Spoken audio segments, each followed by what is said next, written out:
Hey, how you doing? This is Ryan Bradshaw at Wayne Community College, and I'm making this brief video just to show how to access content, the reading content for business law.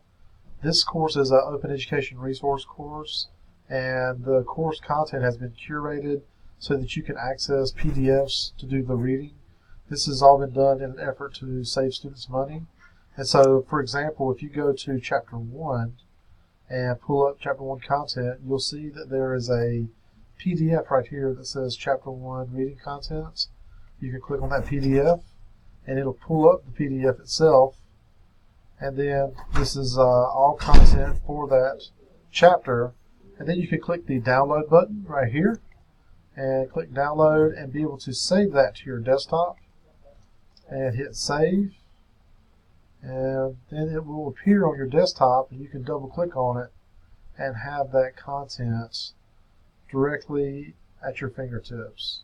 So if you have any questions about accessing content, specifically the open education resource reading content for the business law course, please send me an email. Have a great day. Thanks.